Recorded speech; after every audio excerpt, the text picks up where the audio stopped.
This episode of Cognitive Dissonance is brought to you by our patrons. You fucking rock. Hey guys, long-time listener, first-time caller. As you can probably tell from the accent, I'm from the UK, and we just got hit with a terrorist attack here. It's looking like it was probably religiously motivated. And already, online, we've got the trending hashtags of "We Are Not Afraid" and "Pray for London."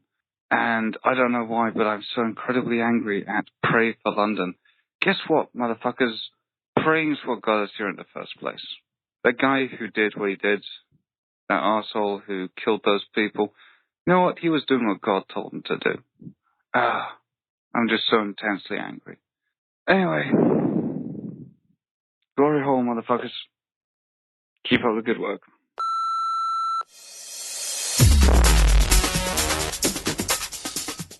Be advised that this show is not for children, the faint of heart, or the easily offended. The explicit tag is there for a reason.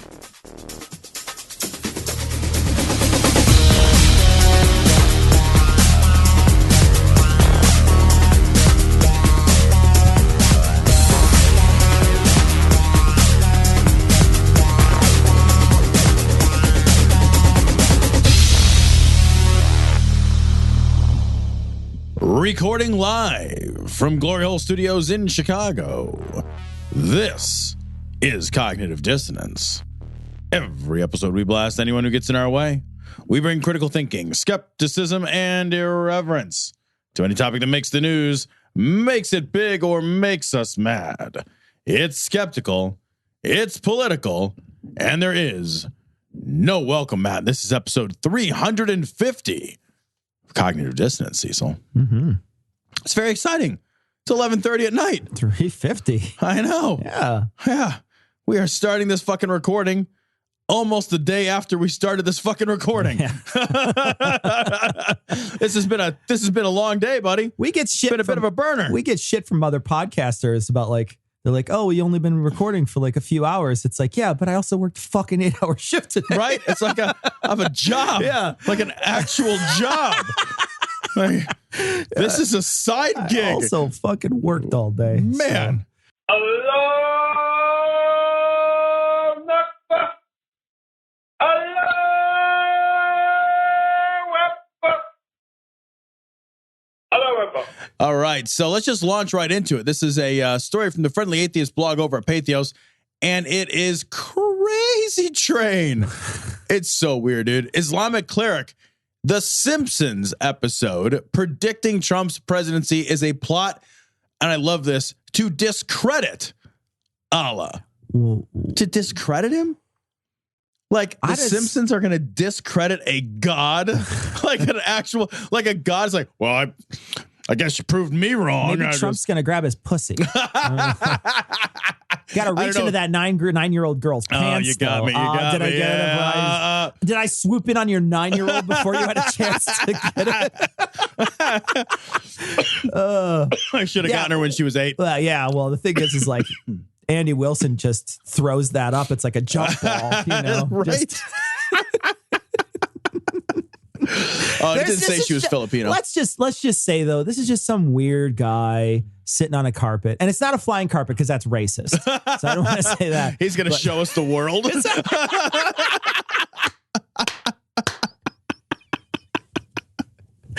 Oh, yeah. So one of the things that they say, it says that means, so he's talking about how the number 9 and the number 11 are the devil, right? So the Antichrist, the Satan is 9 and Antichrist is 11. I don't know. What are they fucking? What?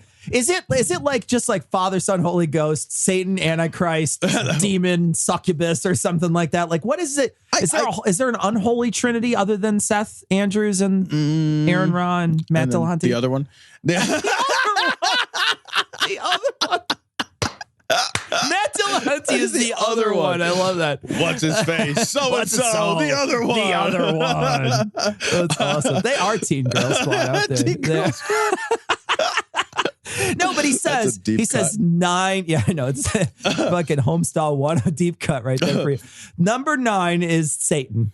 Number 11 is the Antichrist. 10 is Allah. He's like, when you dial 911, you're asking Satan or Antichrist for help. What if you crash a airplane in a building on 9/11?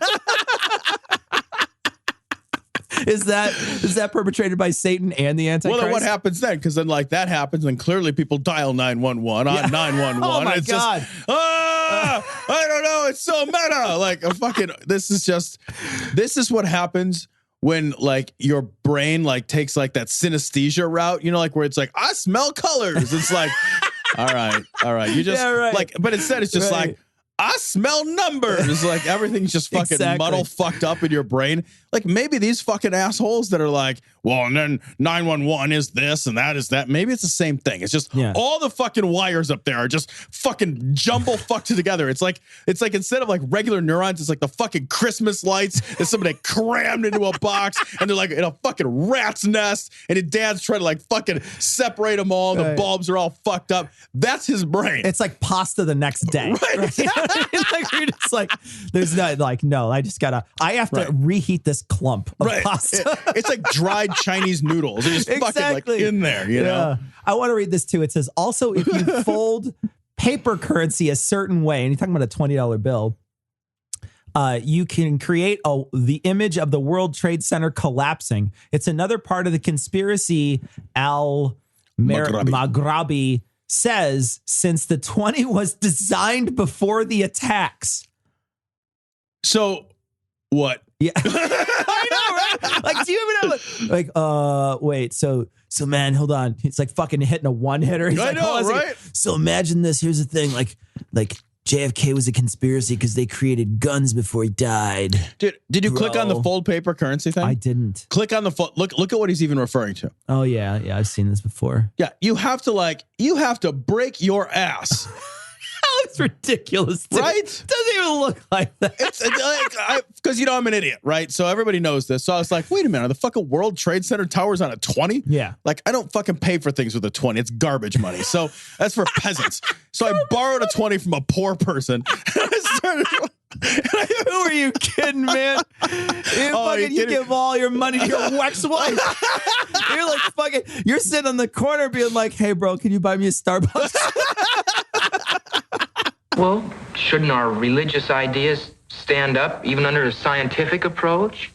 I mean, either a thing is true or it isn't. Well, certainly, but listen, Joe, there's some things we just have to accept on faith. That looks shocked. I can tell by the pixels.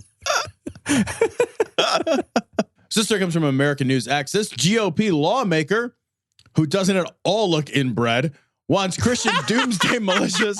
Come on, hold on a second. No, you're right. You're right. This is a composite image of Josiah Magnuson. Josiah. First of all, everybody named Josiah is inbred. Everybody. Yeah. Oh, yeah. Every single person is the result of brother-sister love. Yeah, that's because Josiah is a male and a female name crushed together. This guy, seriously, he's a flower in the attic. Yeah. You know what I mean? Like, he's fucking wilted. He looks like he has a steady diet of arsenic. So. He's got that spoiler alert, desperately unhealthy, like coal mining, strip mine kind of glow to him, you know, like it looks like the coal mine is collapsing in this picture. It's like a big black cloud. Or maybe it's just a black lung. I don't know. I can't tell. Can't tell out there. Yeah. It's all the same. This GOP lawmaker wants Christian doomsday militias to, quote, restore the fabric of America. What the fuck would you want to restore the fabric of America for if you're a doomsday militia? You're a doomsday militia. It doesn't even make any sense. It literally makes no sense. What do you... You're doing doomsday wrong if you're trying to prevent the doomsday. This is a Christian survivalist militia that seeks to undermine the federal government, and I had no idea Russians controlled Christian militias.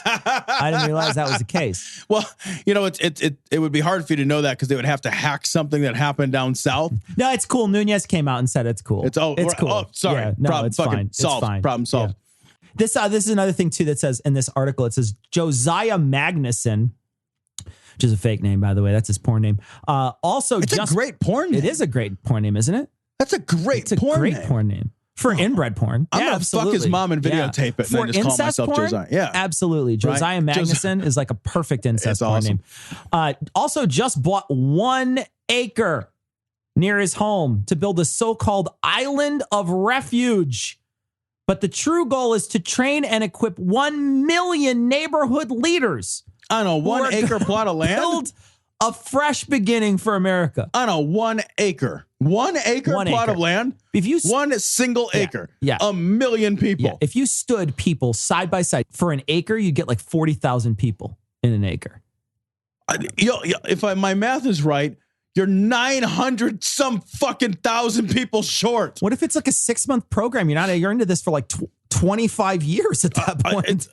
And they have to stand side by side. If you think the world's got 25 years more left in it, why are you in a doomsday prepping cult or whatever? I mean, unless it's just that, like, he's just going to make like a tough mutter there, like at the 1 acre, and they're just going to run. Let me tell you something, Alan. If America continues to reject the mercy of the Christian cross, America will live under the tyranny of the Islamic sword. This story is from the Washington Post. The Texas Attorney General sued to keep a Bible quote in school. Now he's troubled by Muslim prayers. I like this story because it falls into the fucking hypocrite category. Yep. You know, and this is exactly what it sounds like. This guy really did fight to make sure that he sued a middle school principal to keep a Bible quote on a door. And he now is all fucking butthurt that there's, Muslim prayers in schools, and he even sent a letter saying that this is like very troubling and, it preferences one religion over other religions. And it's like, you're either that insanely obtuse. You're so unself-aware that like it should be fucking criminal. Yeah, it should actually be criminalized to not know yourself that well and not understand your actions that well. Or he's just such a bag of assholes. Like those are the only two options, right? Yeah. I just think I feel like it's a little column A, a little column B. I think he doesn't care about other people's religions at all, but he's also a little unself-aware. I mean, he's talking about, how pissed off he is that these Muslims get a chance to be in this room. And he's, talking to the school principal. He's like, oh, this got to stop, et cetera, et cetera. And I sent you a letter already. And the school principal's like, bro, this is the first we've heard of it. And it's like in the paper. Right. I don't know what you're talking about. But I really do feel like this is the major problem with religious preference in government. This is what you see. And this is why groups try to point out absurdities with it. The Satanists try to point out these absurdities all the time. Could you imagine? They would immediately shut this room down if the Satanists said they wanted to pray in it. Absolutely. Immediately shut this room down. Right then. And and Muslims not much higher on the list than Satanists, to be honest. Do you think they're even higher? Do you think they are higher than the Satanists? I don't know. I don't think like an idiot, a lot of these. Yeah, I know. I think a lot of these dumb fucks don't think that there's a difference. Right. They just take everything that isn't Christianity and they put it in the Satan category. Yeah. I remember a long time ago, I was reading a book. I mentioned this on the show before, but I was at a job with a bunch of guys that liked to, that all they did for their living was move boxes. And I was reading a Buddhist book and the guy came up and said, what are you reading? And I said, a Buddhist book. And he said, you got to watch out because they're going to lie to you. And I said, what do you mean lie to me? And he said, anything that isn't Jesus Christ is a lie. And I'm thinking, dude, you loaned me fucking Highlander 3 last week. Is that a lie? Like, what the fuck? Is that the one where their heads pop off like fucking Pez dispensers? Come on, they all pop off like that. Are you kidding me? I saw one of those movies and heads fucking... Yeah. They were like barely attached on that shit. They were like paper mache heads. It's like fucking ISIS. Lord, we just ask to be covered with the blood of Jesus. Open hearts, Lord. Open hearts. So stories from the Boise Weekly. Update. Idaho Senate kills faith healing bill 11-24. Idaho didn't fuck something up. I was astonished when I read What's this. Idaho? What is that? Idaho is a potato farm. Oh, okay. In America. All right. That I don't know. No, nobody knows the answer to that question. Right. Nobody can find it on a map. I think it's the one that looks like it's got like a handle on the top. Oh, it's the frying pan. And then irrelevance at the bottom. It's the mutton steak. It looks like a big piece of mutton. It's not as good as you think. I want to read part of this. It says, all right. But the proposal found stiff opposition from both sides of the issue, with some arguing the bill didn't go far enough to protect the children, while others thought that the bill discriminated against those that turned to their faith rather than traditional medicine.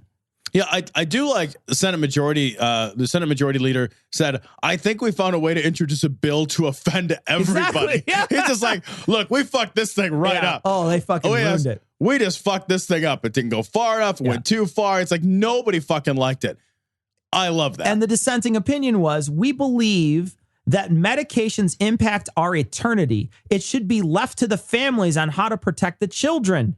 What kind of nation or state are we becoming when you go to prison for trusting God? I don't know, the kind of fucking nation that protects fucking kids from dipshit parents. Right? That are neglectful, that are outwardly neglectful to their kids.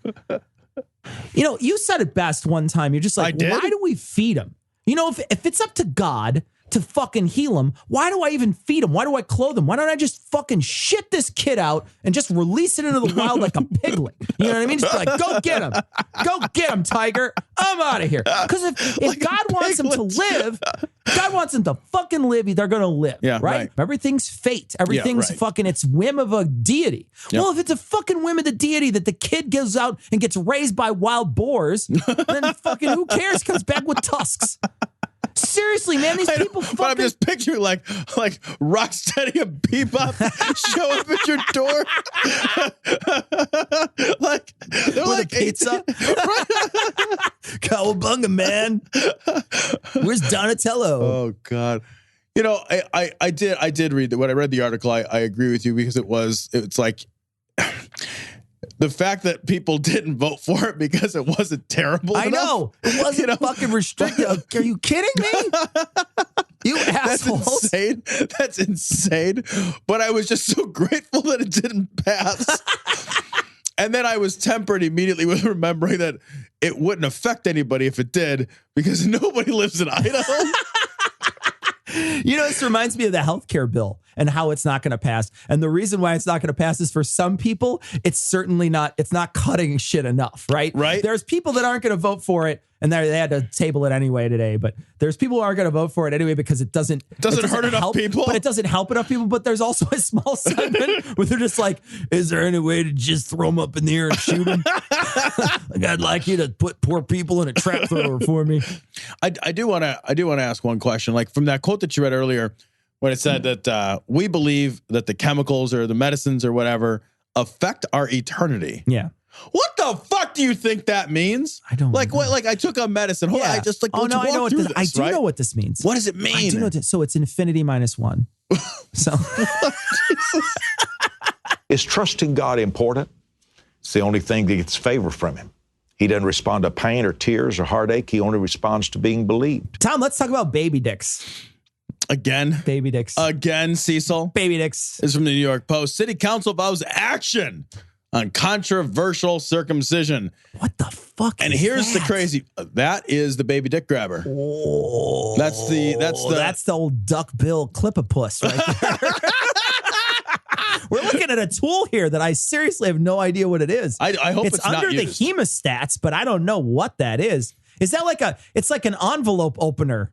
Like that you would, yeah, right. Like a ye olde times, like zick. It's got like a razor blade in there. Maybe it has one. Maybe it has one. That's how you take off the foreskins. The noodler. So if it's not crazy enough that for no reason we just decide to lop off the end of a boy's penis, yeah, right. Like for no reason, for no reason. Like just let's take that calamari ring right off the tip. Sorry, I just don't like to look at them when they got the hoods on them. I just like to look at them when they're a little peeping out of there. So I want to make sure all y'all clip the nips off the tops of those peepees, okay? So clip the nips off the top of those peepees. So, like, if it's not crazy enough that we do that for no reason, right? Then, like, to stop the bleeding, evidently you get an old man to suck baby dick. Sure, yeah. And that's how you stop the bleeding. Well, one thing that they could do is maybe make a makeshift condom out of, like, one of those pinky finger cots. Yes. And it should fit right over the baby dick. Don't ask me how that's I know how that. I use. Don't ask me how I know that. Not. Andy Wilson, call me.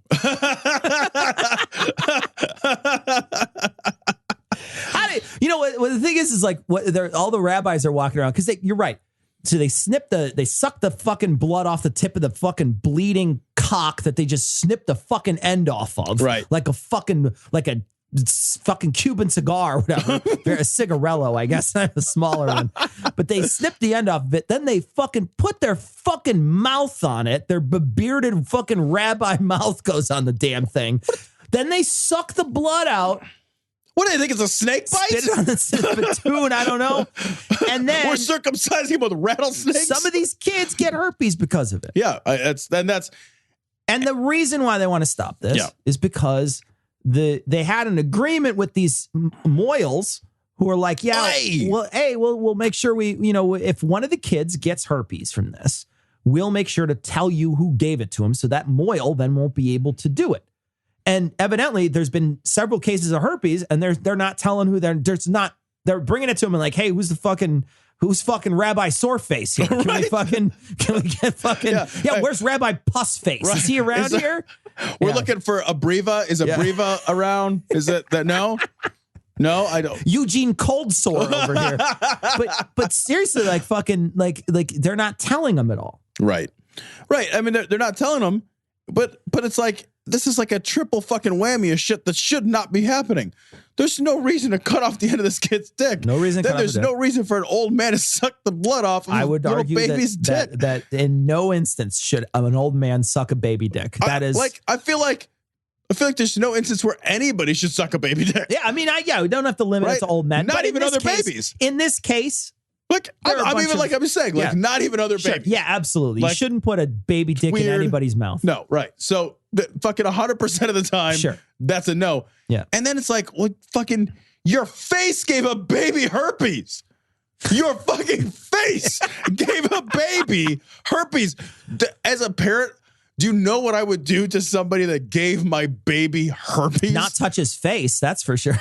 I would fucking ruin that motherfucker. I can't even imagine. Well, but then it would be. Then I would have to have. You would have to say, "Hey, Rabbi, why don't you come over to my house and suck my kid's dick?" Well, that was just to say, but like, I would be. But I say that, but I immediately take it back because it means I'm a fucking asshole because I hired a man to suck my baby's dick. Because they're not even doing this for free. Yeah. You know that's not for free. No, it's not like you got to hire that out. You got to subcontract these guys, somebody to suck your baby's dick. This is not volunteer herpes. You pay for these herpes. Yeah, I mean, like you normally do. Do you even herpes, get a discount? Actually. You normally pay for herpes, actually. You always pay for herpes. Allahu Akbar, Allahu Akbar,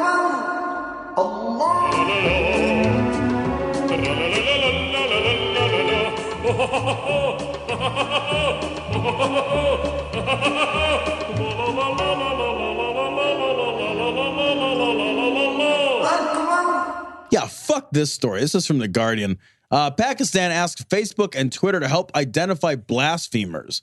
Companies approached in an effort to locate Pakistanis at home or abroad so they can be prosecuted or potentially extradited. Man, fuck that shit. Just straight fuck that shit. And, I know that companies, the reason I want to talk about this is that I do know that, international companies, especially media companies, Google's faced pressure, other companies have faced pressure. When they try to do business overseas, they oftentimes have to conform. They always have to conform to the laws of the place that they're doing business. Sure, in, right? Sure. And I understand that. But fuck that shit. People's lives are on the line. Their actual lives are on the line. Social media is different. Social media has a different set of corporate responsibilities to protect its users from any organization, whether it's a country or a private organization, that would seek to identify users and target them and destroy them for things like freedom of speech. You have an obligation to do the right thing. I know you're just a company, but you have an obligation, I think, to do the right thing and to tell a country like Pakistan to go fuck off. Build your own fucking Facebook and Twitter, Pakistan. Yeah. Good luck. Oh, you don't build anything ever because you're garbage? How many goats stack on top of each other for Twitter? How many goats do you need to stack? How does the conversation even go? It's like, oh, hey, Twitter, yeah, it's Pakistan. I wanted you to, sort of identify a few people so we could extradite them from like a civilized country to our shithole so we could murder them for being blasphemous and making fun of my imaginary friend. Hello? Yeah. Hello? No? Hello? Are you still there? Twitter? Come back, Twitter. I know. How the fuck does that conversation? Why would you even entertain it for a second? These people in here that are radical Islamists in these countries, they want to kill other human beings for the crime of blasphemy. The state enforces those laws.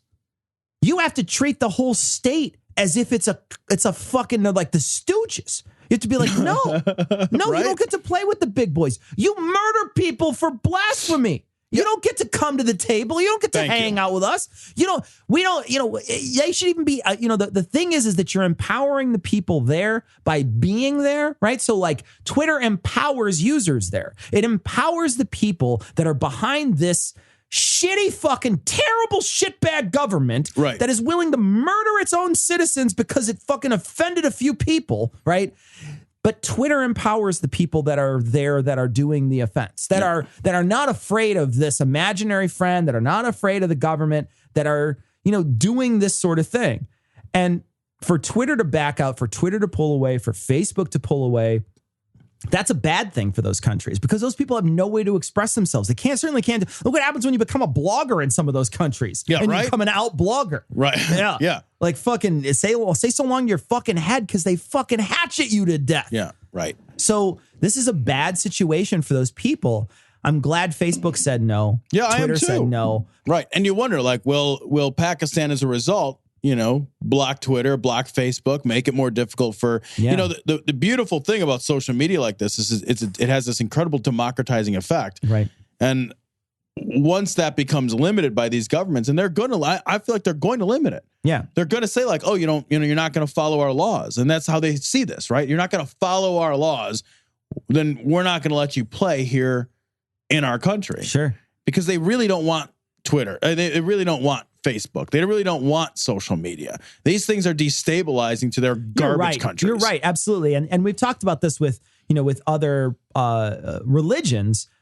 There's religions that try to keep people away from those social media outlets, and not just social media, but the internet itself, because they feel like they're going to get information that they can't control. And so, yeah, I think it's a great thing for those countries to have it. And I'm glad that they're standing up for them, those citizens, and not fucking turning in people for blasphemy. Ready to stick it in the glory hole? Get links to their Facebook, Twitter, and if you still use it, Google Plus account at their website, dissonancepod.com. If you need to be all discreet about it, contact them by email at dissonance.podcast@gmail.com. Or you can call and leave a ransom message at 740-74-DOUBT. That's 740-743-6828. Want to hear Cognitive Dissonance commercial free and gain access to exclusive content, including full patron-only shows? Head to patreon.com/dissonancepod and become a patron to support the show on a per-episode basis. Love commercials? Not ready to become a patron? Give the guys a 5-star review on iTunes or Stitcher. Or tell your buddies in the drunk tank about the show. We want to send a big sloppy glory hole to all the patrons and people who rate us.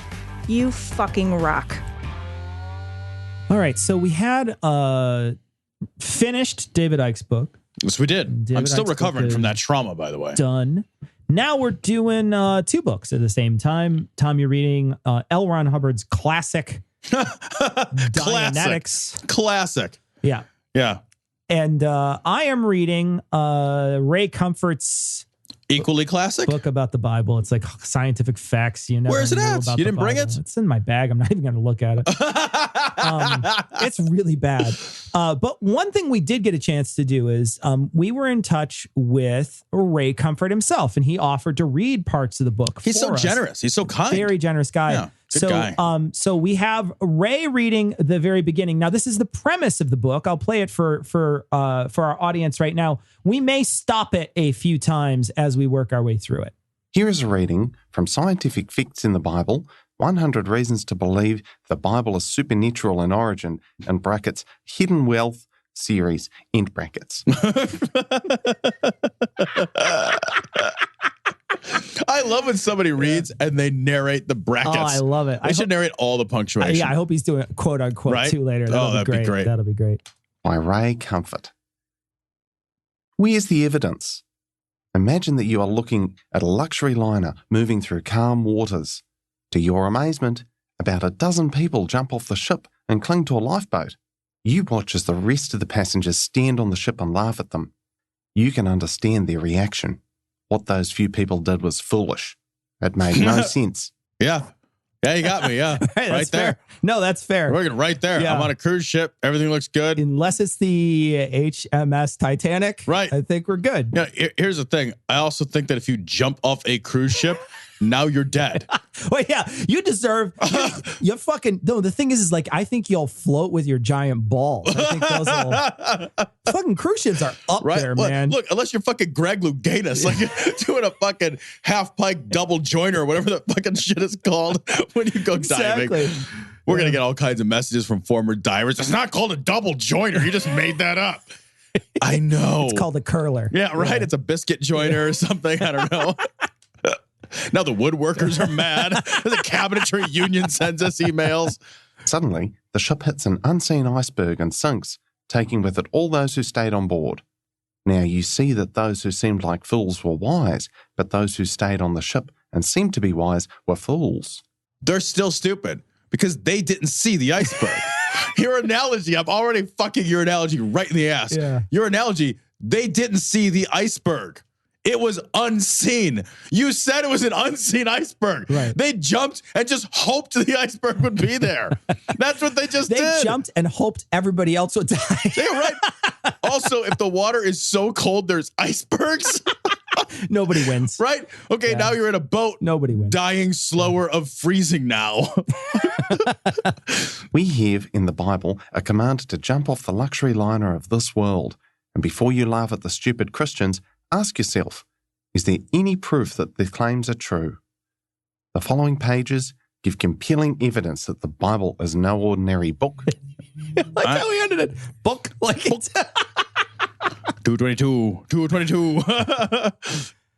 So this book that I read was amazing. Basically, he just goes through and post hoc rationalizes each 100 things. I guess he's going to go through 100 things, 100 different things.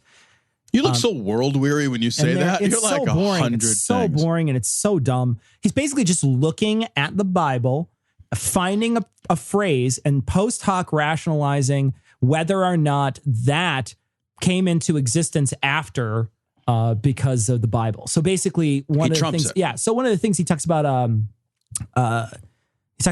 lightnings being something that the Bible says that lightnings will go and speak for you or something. And he immediately says, oh, well, we have electricity and it's as fast as the speed of light. And therefore that's how God predicted that we would talk through electricity. But it doesn't mean anything. It's like you going back and trying to piece something together when you already have the answer, right? It didn't predict it ahead of time. It didn't say, one day there will be a thing called a telegraph, and there will be this is how it will be constructed, created by this guy named Morse. Right. Morse. Yeah, Morse, different guy. Hey, it's Morse's code. Wow, what? Hey, you guys. But it's just him saying, him looking at the past and then easily tacking things on from the future that sort of fit. It's real easy to predict the future from the future, right? Yeah. It's real fucking easy. Well, let's see what's going to happen in the now time. Well, okay. Super fucking easy because we're already here. Yeah. That's not a thing, guys. That's not how this works. That's not a thing. It's also like, well, he had to say it. And I've heard the justification go, well, he had to say it in, pre-literate barbaric garbage terms because that's how dumbasses would understand. Yeah. That's how those fucking illiterate folks would have understood it. It's like, well, then it didn't mean anything to them. What were they going to do with this information? Yeah. Right? Why even put it in there if you can't act on it? Are you just being like, I'm going to tell you about the telegraph, but I'm not going to tell you because it won't mean anything. What I'm going to do is tell you in a way that you only understand it after you already did all the work to build it yourself. You had to what do good all was that. it? Yeah. Right? Why don't you tell me about antibiotics, motherfucker? And there should be a glossary, an epilogue. Absolutely. And here's what you do. You take some fucking old bread and it's a little moldy because they could have done that shit. Yeah, exactly. They could have done that shit. And their babies wouldn't die of fucking whatever disease, right? Instead, it's like, oh, your baby's dead. Nobody cares. It's like the Bible code. because the Bible code is easy to look at after the fact, because you just say, oh, we found in the Bible 10 letters apart, we found Hindenburg or some bullshit. And you're like, oh, see, the Bible predicted the Hindenburg. And you're like, well, no, it didn't. Because you didn't know, like, you found that shit well after the fact. It didn't predict fuck all. And here's the thing. Great prediction. But if I didn't know it ahead of time, it wasn't a prediction. It would have just been a weird name. Right. Well, and maybe it could have told me it was going to catch on fire and we wouldn't have put people in it. Like, what good did it do, right? It'd be like if your house burns down and I'm just like, bet your house burns down. And you'd be like, my fucking dog was in there. I'd be like, bet your dog dies. What the fucking... Right. If you knew, why didn't you tell me yesterday? Why did you tell me yesterday? When it was useful. Right? Fucking, now my house is fucking ashes and my dog is accidentally cremated. So I have some questions. These questions are based on his post hoc rationalization. So I'm going to read these questions. You have 4 quick questions. All right.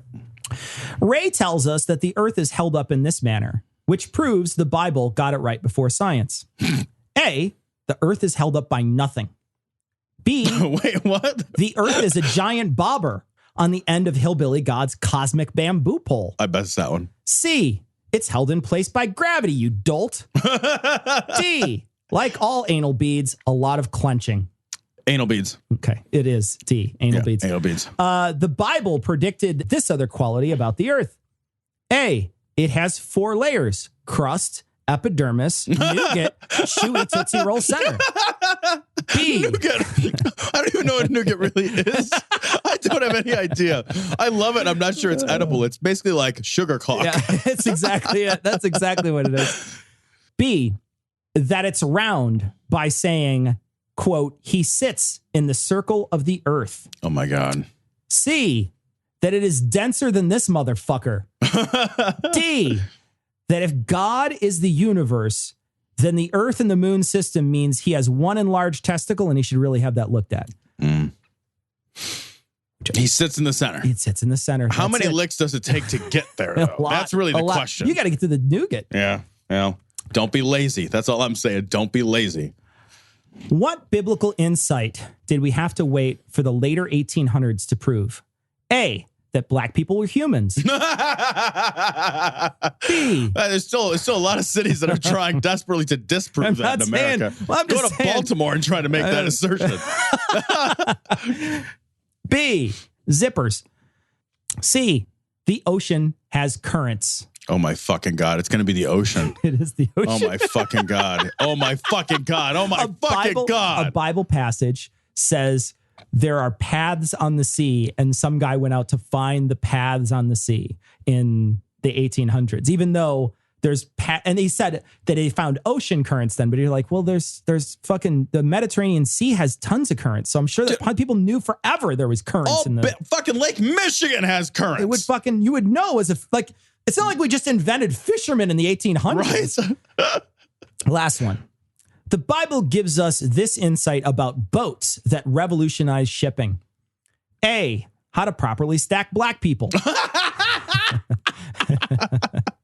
Is the answer like cordwood? B, that making it with the same proportions as the ark makes a very fine ark-like ship.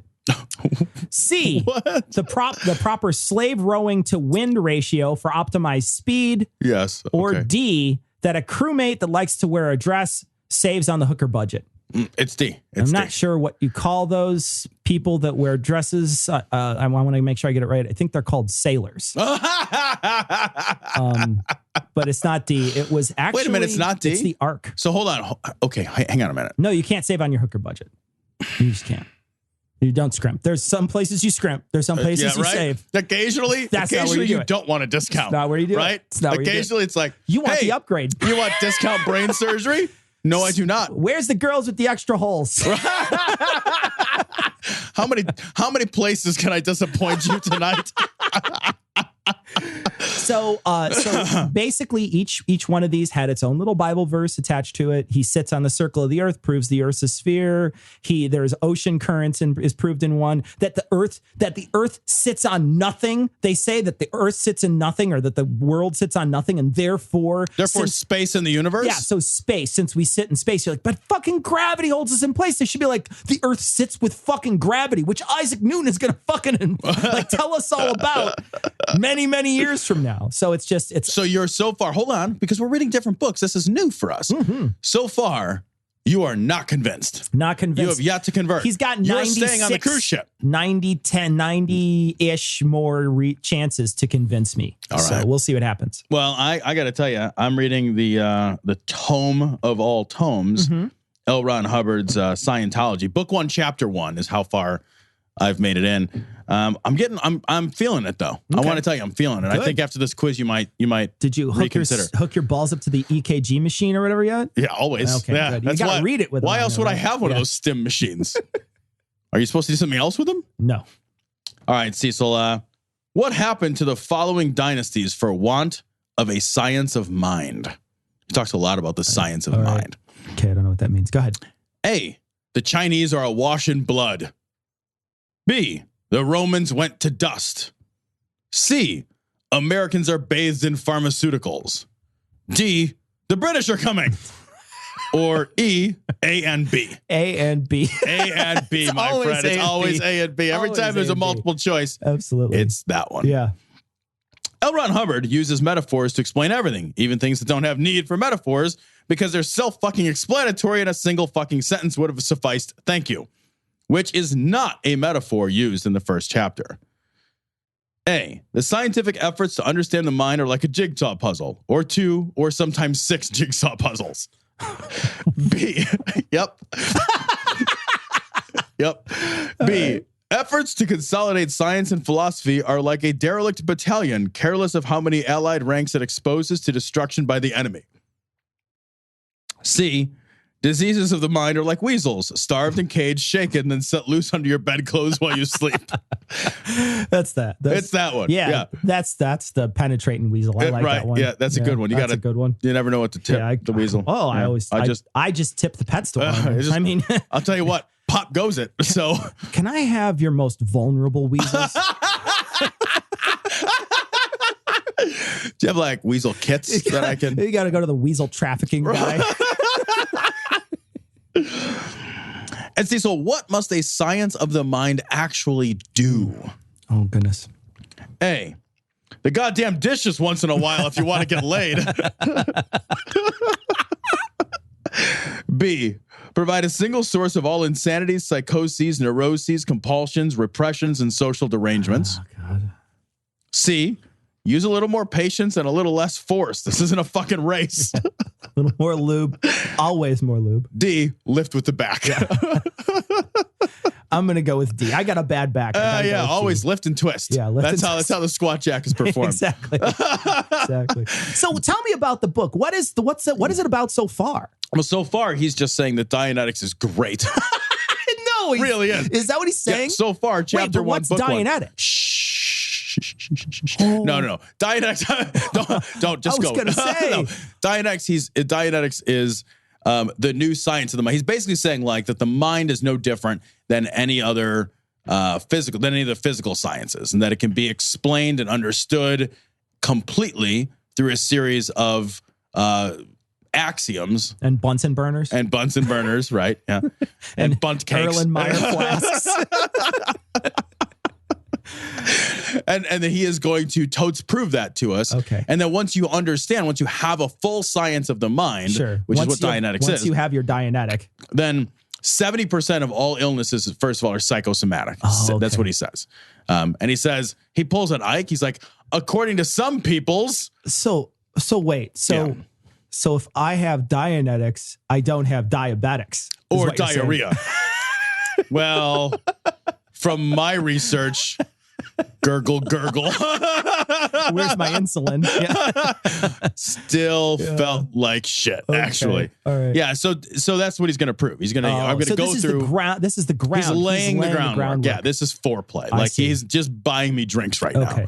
So I've yet to get well and truly fucked by this fucking 500-page garbage book. All right. So next time, yes, sir, we are going to have another chapter from that book and another chapter from mine. Hopefully, another reading from Ray Comfort, played by Adam Reeks. Adam Reeks did this reading, and then he also got together with Raylene, and they recorded. And I don't want to play it because we kind of made fun of the reading, so I don't want to play their version now. But if you stick around after the Skeptic's Creed, they did a very funny version of Raylene reading this as a bedtime story to Ray Comfort. Oh, that's going to be great. So stick around after the Skeptic's Creed today, and you'll hear Adam Reeks's and Franco Soup's version of the Ray Comfort reading that we just did. Take my number down. It's 222, 222, 222. Got an answer machine that can talk to you. So this story comes from time.com.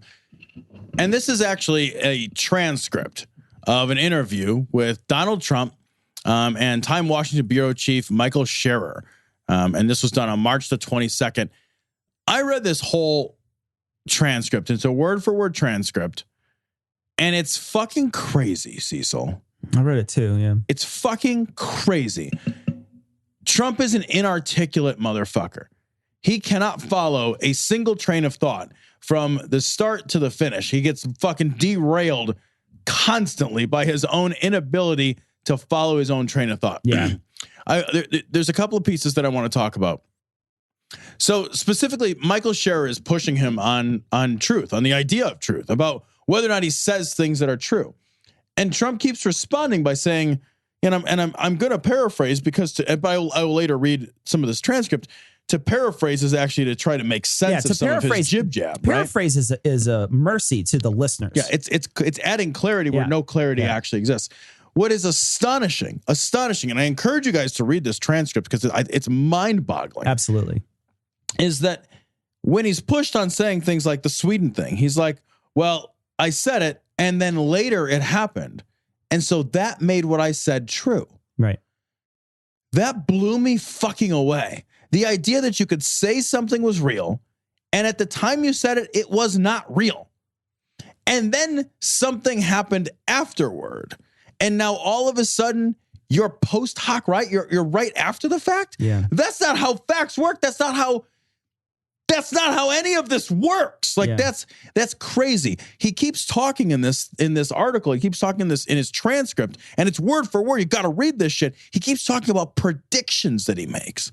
He keeps talking about, he says things and he's like, these are predictions that I made, as if he's some weird psychic guru, right? As if the truth is something that might happen later.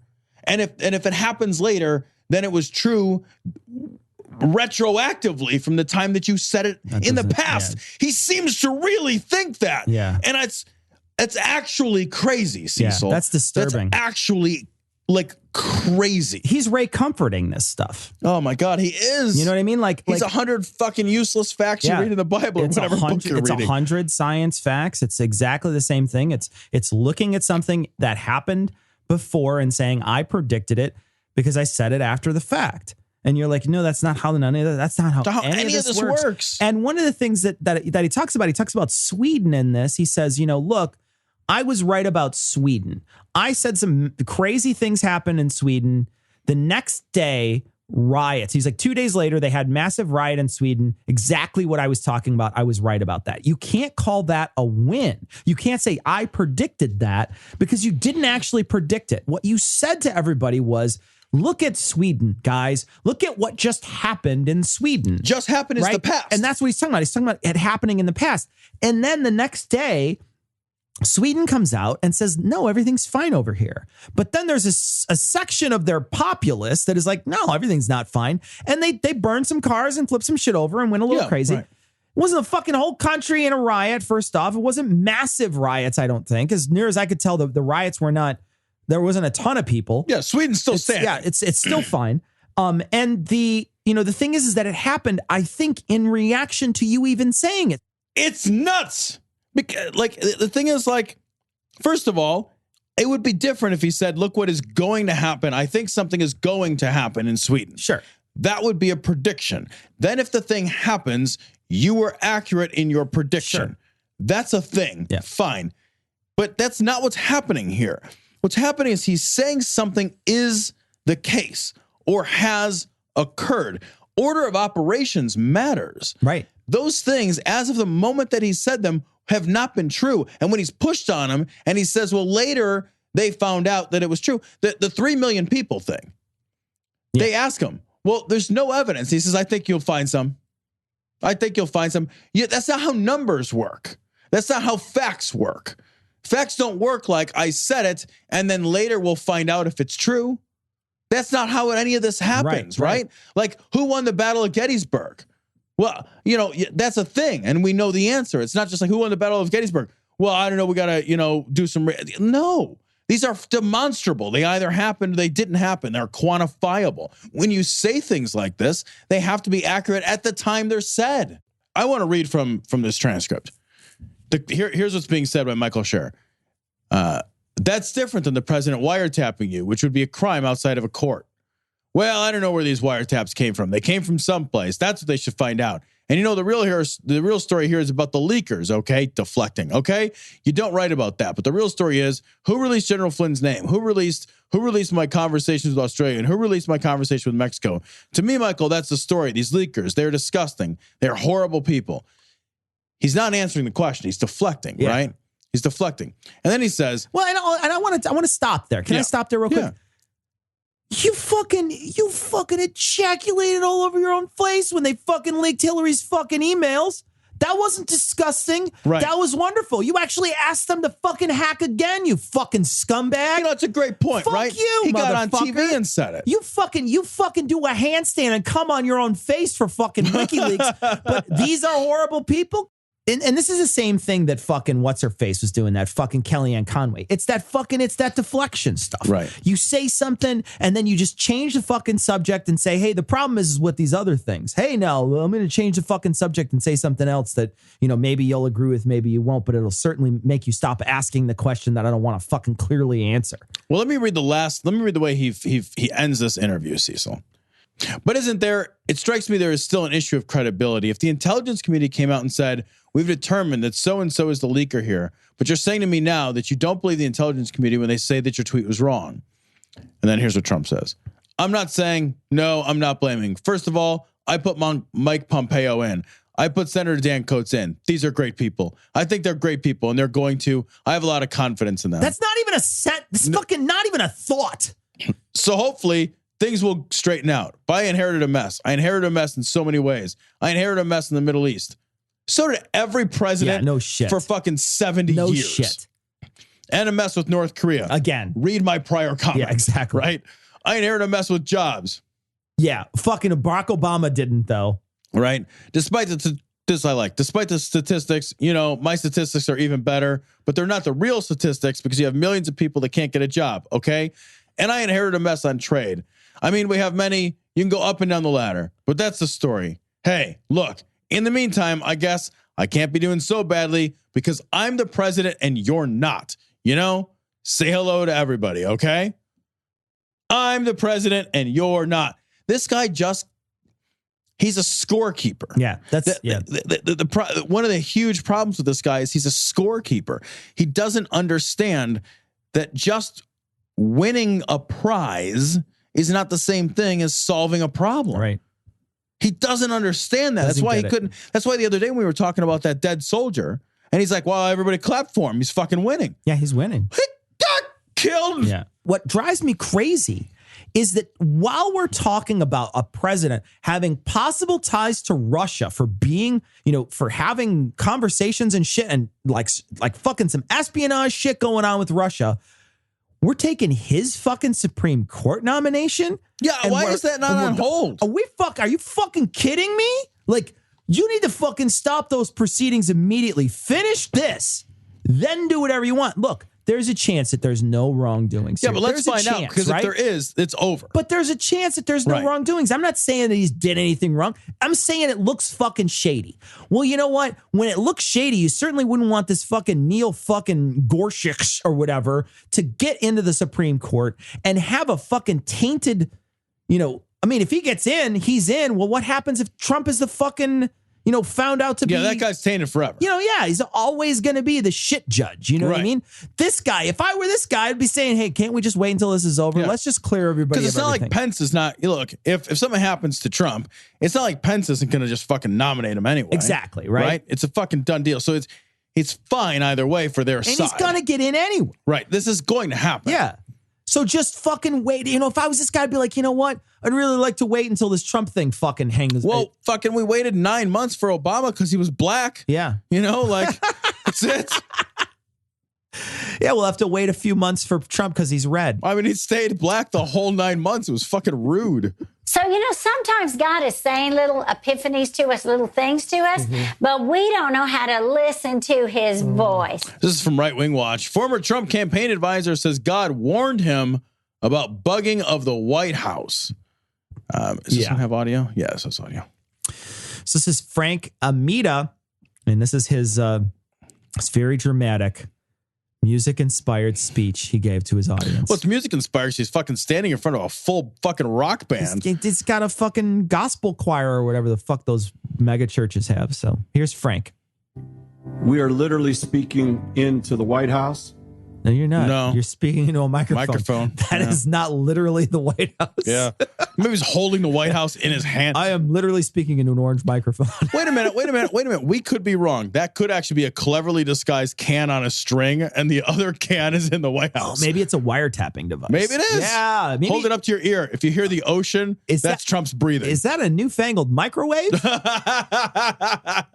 We are speaking into legislators. You're speaking into legislators? That's what you do. You speak into them. Doesn't even make any sense. What you do is you spread their cheeks. I guess it does. It does make sense. And then, inflate them. Do they scream Ricola when you do that? They scream. Ricola is the safe word. We are speaking into the Supreme Court.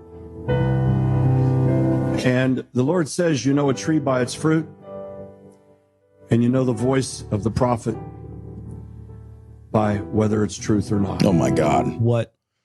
You know the voice of the prophet, whether it's truth or not? So everybody who speaks the truth is a prophet? How does that even work? You have to evaluate.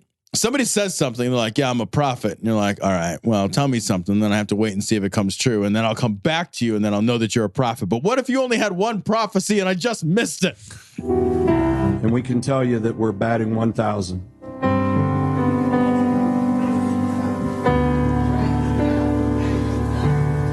Incredible stuff.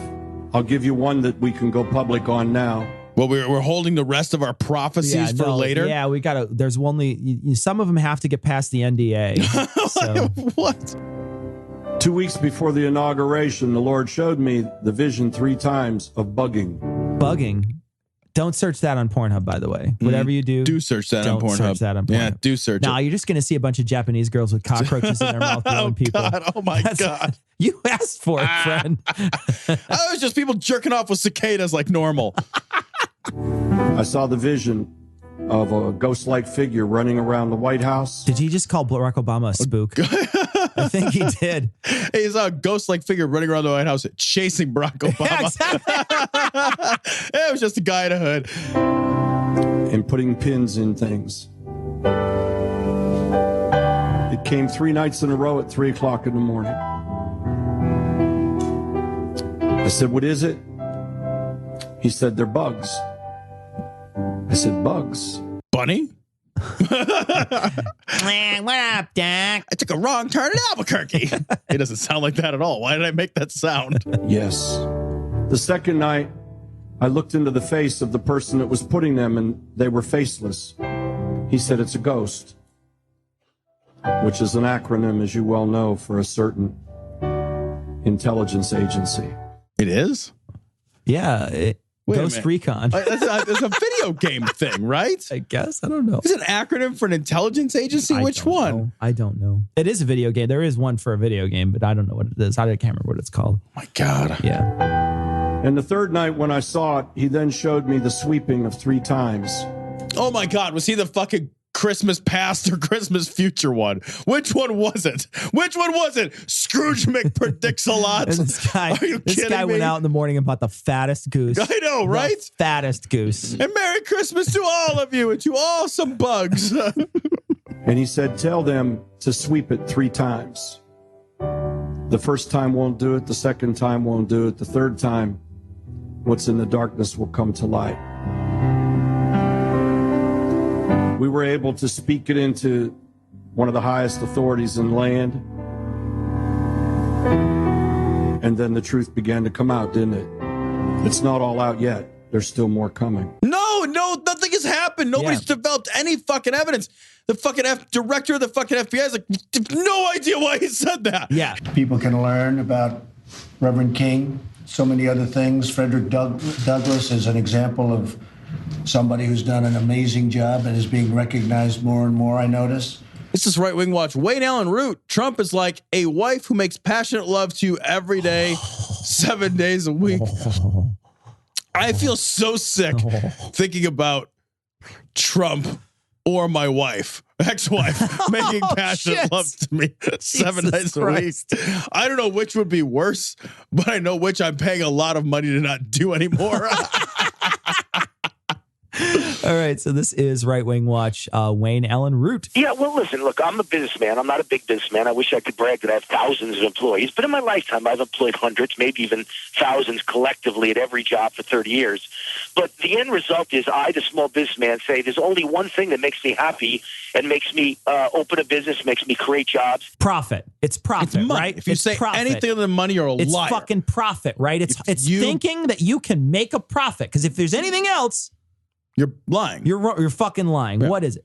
And that is a president who appreciates business people, who doesn't. That's why. So that you can get a fucking gold star from the president.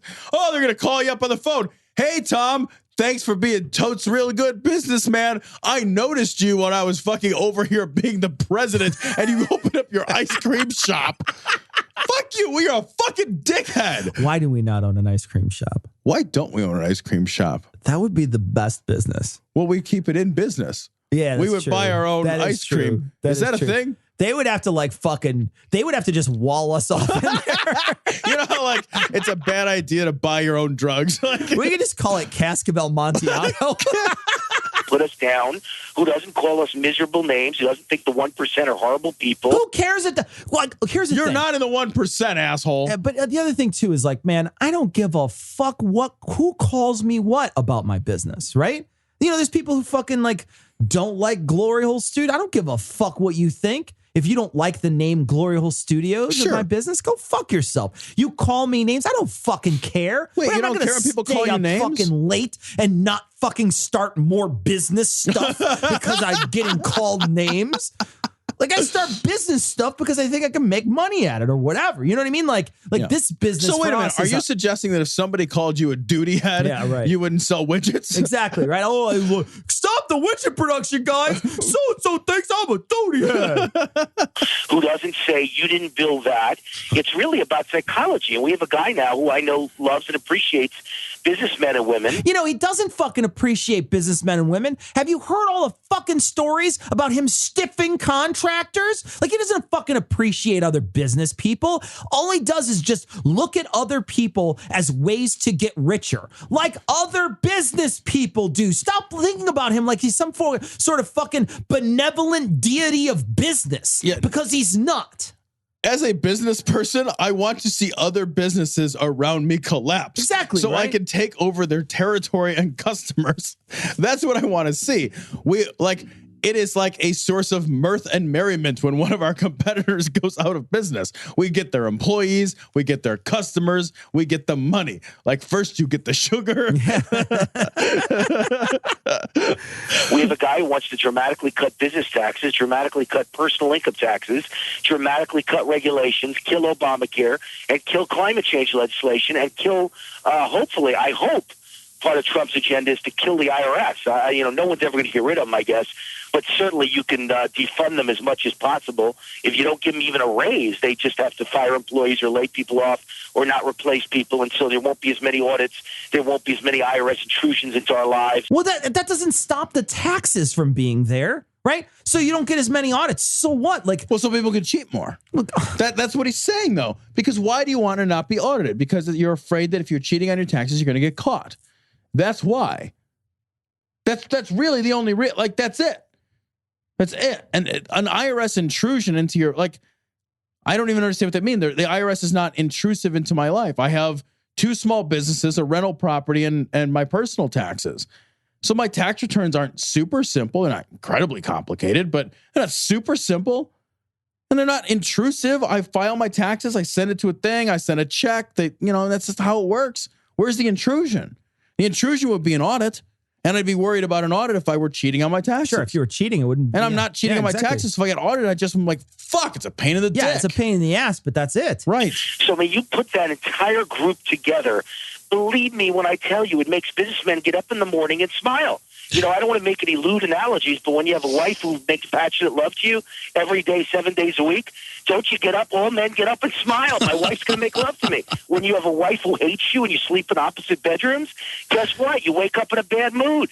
So I got a president who likes me now instead of one who hates me. Don't you think it's going to put me in a good mood and I'm going to want to hire people? Of course it does. Why do you care about what the fucking president thinks? Who hires people because they're in a good mood? Who does that? What kind of businessman are you? Oh, how you feeling? I'm so cheerful. The sun is shining. I'm going to fucking hire somebody. That's what I'm going to do. I listen to my favorite song on the radio on my drive to work. So stupid. I'm going to hire this somebody. This guy's the worst businessman ever. You want answers? I think I'm entitled. You want answers? I want the truth. You can't handle the truth. This story from Right Wing Watch. Lance Wallady recounts how an anointed cake freed a man from sexuality. I don't know. I've never heard of a guy eating cake and sort of becoming free of the gay or becoming straight, but I have heard of a guy decorating a cake and becoming gay.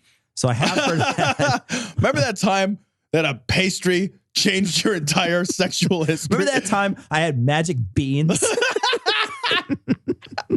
I'm just going to fucking rub this pie on you and then I'll just be attracted to you different or All whatever. Right. So here we go. Let's listen to Lance. He's going to tell us about an anointed cake. Does that mean he came in it? I don't know. I can't. It certainly does. Yeah, it reminds you like those cake fart videos. Pastries. I fucked the hole in all these donuts. Here's the thing. These weren't eclairs, but they're now all eclairs. Whatever you do, try the cheese Danish. I read a testimony today about an owner of a bar who was gay, and this is crazy. Now, I'm not saying this is going to work for you, but some hookers that were in his bar got saved. Okay, so a gay man and 3 hookers walk into a bar. One of them has a cake. I love this bar. Oh, it's the best bar. And they got saved because one of the guys who used to hang out there got saved. And wait, are they still hookers and saved? Wait a minute. Is that a thing you can do? They got saved because somebody who once went to this bar got saved? Yeah, so somebody once went to the bar. And when you get saved, there's a splash effect. Like what is it, like crop dusting? Yeah, no, he bukkake him with a saving. Yeah. It's like... Save this for later, sweetheart. They baked a cake for the owner of the bar, who was gay. They baked a cake for him. So the three hookers walk into a bar owned by a gay man. They get saved because of magical leftover savedness, doggy bag savings that were left around. Can I save that for you? And then they went home and made this man a cake. That's the story. And very adamantly anti-Christian. And they basically prayed over the cake. It was an anointed cake. You're a fucking idiot. All cakes are anointed. They all have oil in them. Let's be honest. No, I'm going to get like, no, what about this cake? Tell me, like, what about a Genoa or whatever? And I'll be like, leave me alone. Stop sending me email. I don't care that a Genoa cake is made with a non-chemical leavener. Leave me alone. And they made the cake and gave it as a gift. And when he ate the cake that he got from three hookers, the soggy biscuit is what they're talking about. Yeah, right? Because I always eat random hooker cakes. You know what? You want face herpes? That's how you get face herpes. That is how you get face herpes. Eating hooker cake. Actually, in the hooker cake is probably a snipped off circumcision. I know this is strange. This is Ed Silvoso's testimony. It's not mine. Yeah, he's a very respected judge. This is a guy who said it once, so it's probably true. Somebody said it. And now I'm saying it. So don't blame me for what That's how truth works. Yeah. I read it on a Yik Yak. The power of God hit him while he was eating the cake. And he went back to the guy at the bar, and they. I thought he was the guy. No, and I thought it was three different hookers. guy at the bar, and he's like, "Let me see your dick. I just want to see if I want to suck it." Feeling a little weird today. Super confused. That had given it to him, that he knew got religion. And he said, "What the heck?" He said, "I had a weird experience eating your cake." And he said, "Well, that was the presence of God." He ends up leading the guy to the Lord and baptizes him. And when he gets baptized, the guy gets delivered. And the spirit that was working him got broken off. Man, fucking worked him so hard it broke off. The spirit was working him so hard it made him gay. Jesus Christ. Jesus. The spirit probably needed a break, actually. Sounds exhausting. If it's going to make you gay, it's a real fancy cake. But if it's not going to make you gay, does it have to be like a sort of a very utilitarian Like a very cake? rustic, sort of like ugly, shitty shitty cake like I would make? Frosted and unfrosted. It's basically just a boiled egg. Like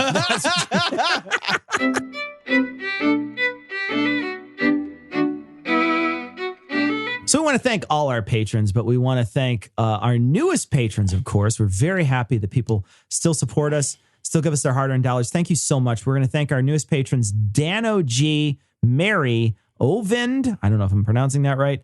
The O has like a little slash through it. So it's like not even a Nobody word. knows. It's not even Noel like a Set letter. Johnson or something.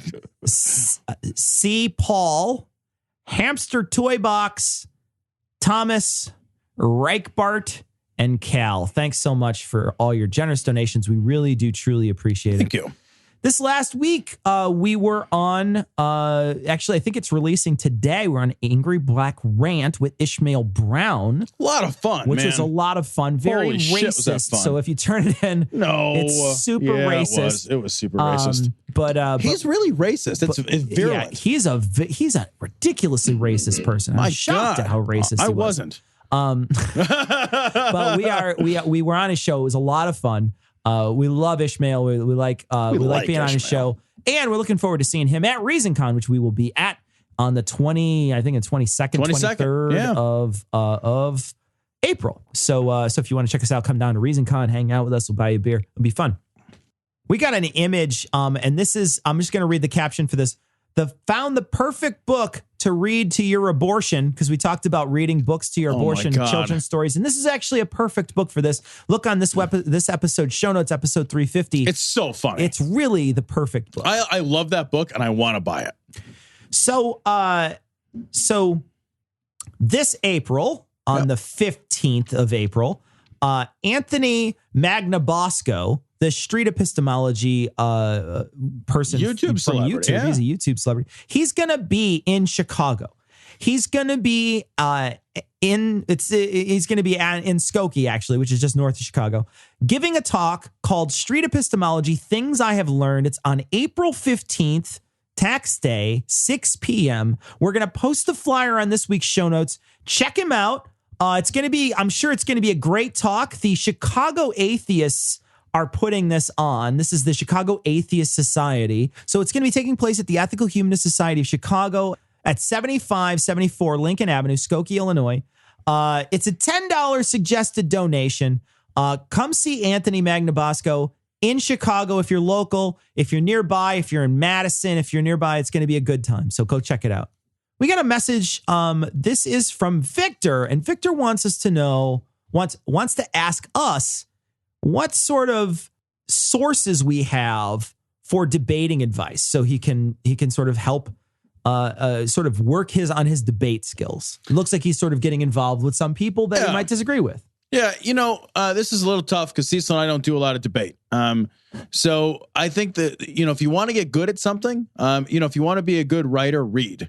If you want to be a good debater, listen to debates. Yeah. I think it's probably the best way to go. I don't know if your debate that you're looking to have is going to be in written format. If it is, read debate. There's plenty of debates that you can read. Yeah. I think it's important to engage the subject with as many different styles. Find a style that seems like it's going to fit the same way that you naturally would argue or you naturally would be persuasive, and then just kind of work it from there. Yeah, if you're going to listen to him, go listen to the Atheist Experience. I mean, that is, that's a debate every week, and all those people are sharp. All those people that are on there are sharp people, and you get a new one. There's hundreds of episodes. And So you can find the best ones if you want with a pretty cursory Google search. Yeah, there's plenty of really great ones. And then, if you're looking for other good debate stuff, I mean, Hitchens was an amazing debater. So there's a lot of people out there that, you could look to sort of match their style. We got a message from, is it Ilya? Nobody knows. It's from Israel and they don't know how to speak. It's Ilya, I think. Yeah. In any case, they said there's a big community of atheists here in Israel. I had no idea. I would never have guessed. I had no idea. Do they have to have those weird little dreadlocks too? Or like all the boxes all over? Do they have different suits? They have different suits and little They're made hats. out of baby skins. Yeah. That's why. Yeah. Tom, we got a message from Joe. Yeah, so Joe sent us, hey, it's Joe from across the border in East Chicago. I had a dream about you guys. For some reason, I was in front of Glory Hole Studios when Tom came out carrying 2 baby chimps. I asked him, where did the chimps come from? He answered, evolution. That's what made me laugh. I like that. Then Cecil came out and I asked him what Tom was doing with 2 baby chimps. And he said, training them for gladiatorial combat. That's accurate, actually. I think that's great. That is accurate. Yeah. I didn't know we were bugged. Actually, wiretapped. We're wiretapped. Yeah. Oh, Jesus. This is this coloring book. It's a coloring book of Winnie the Pooh. Remember when you felt good about your childhood? Oh my God. It's absolutely the worst thing I've ever seen. We'll put it on this episode's show notes. One thing I don't know is how Winnie the Pooh is going to put his head in the glory hole with that ball gag in his mouth. That's the most boring glory hole in the world. Thanks, Jason, for sending it in.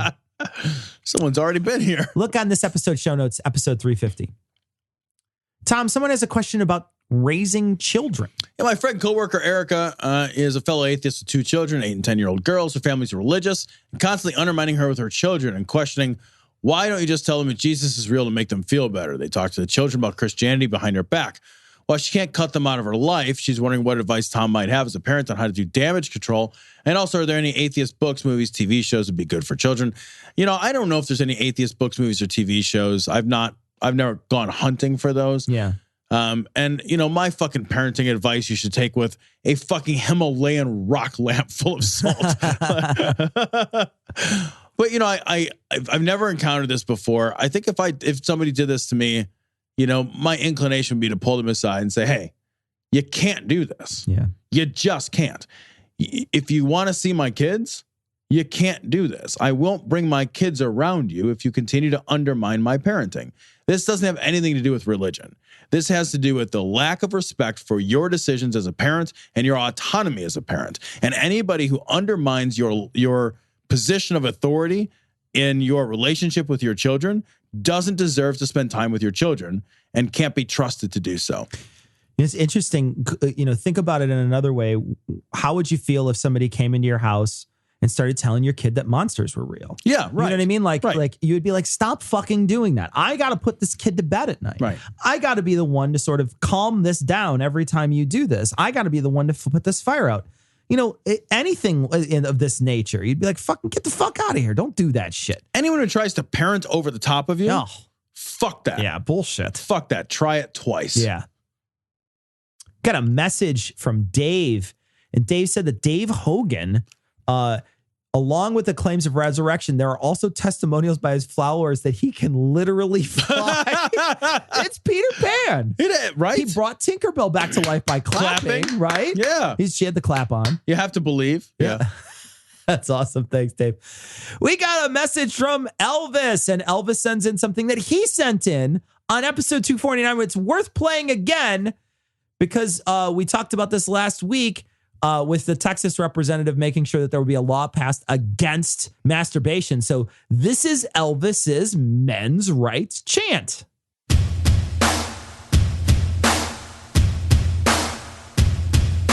Buddy, you're a young man, a plumb man, got a bulge protruding through your Levi's jeans. You got dick in your grasp, sailboat mast, stroking it slowly to make it last. We will spank the monkey. We will choke the chicken. I love that. Elvis. That's great. He does such a good job. 30 seconds on the dot. That's what his wife says. So we want to thank Adam Reeks for providing the Ray Comfort clip. Remember to stick around after the Skeptic's Creed for his reading and Raylene's reading of that same clip. It was a lot of fun. Thank you so much, Adam, for putting it together for us. We're hoping we can use you more often for this because he does such a good Ray Comfort voice. He does. He does a nice voice. Perfect. Yeah. That's going to wrap it up for episode 350. We're going to leave you, like we always do, with the Skeptic's Creed. Credulity is not a virtue. It's fortune cookie cutter, mommy issue, hypno-Babylon bullshit.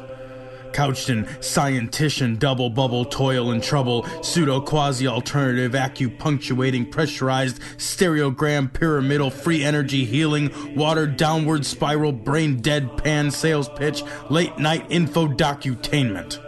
Leo, Pisces, cancer cures, detox, reflex, foot massage, death and towers, tarot cards, psychic healing, crystal balls, Bigfoot, Yeti, aliens, churches, mosques and synagogues, temples, dragons, giant worms, Atlantis, dolphins, truthers, birthers, witches, wizards, vaccine nuts, shaman healers, evangelists, conspiracy, doublespeak, stigmata, nonsense.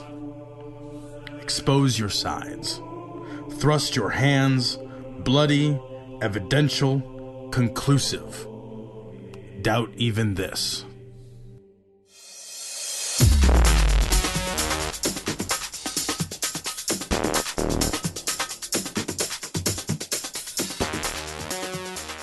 The opinions and information provided on this podcast are intended for entertainment purposes only. All opinions are solely that of Glory Hole Studios, LLC. Cognitive Dissonance makes no representations as to accuracy, completeness, currentness, suitability, or validity of any information, and will not be liable for any errors, damages, or butthurt arising from consumption. All information is provided on an as-is basis. No refunds. Produced in association with the local Dairy Council and viewers like you.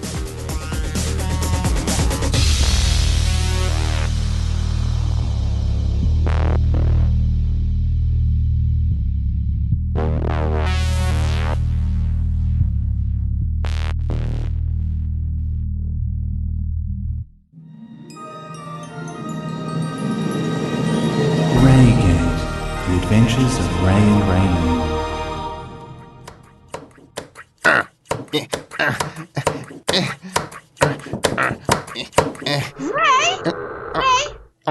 Yes, Riley. Bedtime.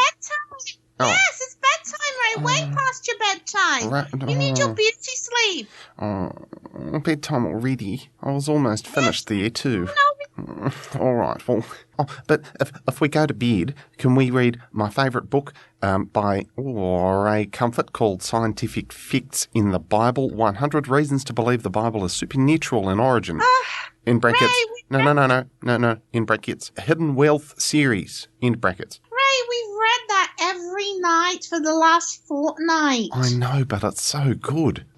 No. Can you read me a paragraph? Shut up. Can you read me a paragraph from page 10, please? Yes, Ray. Okay. Are you all tucked in? I'm very tucked. I mean, all you, Ray. There's a peeping bollock. Put it away. Peeping bollock. My bollock is unpeeped. Where's the evidence? Oh, it's all around us. Ray, right. Where's the evidence? Imagine that you're looking at a luxury liner moving through calm waters. Like living waters. To your amazement, about a dozen people jump off the ship.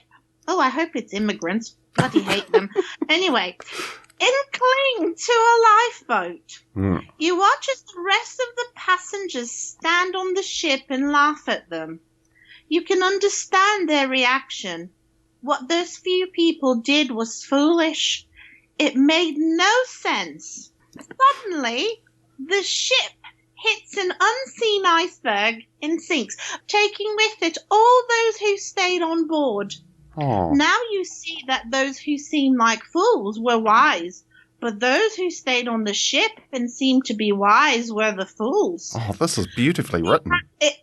You wrote it, Ray. Stop it. We have in the Bible a command to jump off the luxury liner of this world.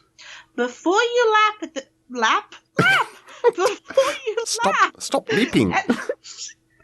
the stupid Christians, ask yourself if there's any proof that the claims are true. The following pages give compelling evidence that the Bible is no ordinary book.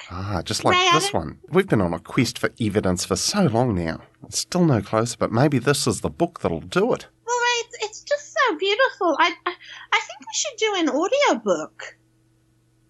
No.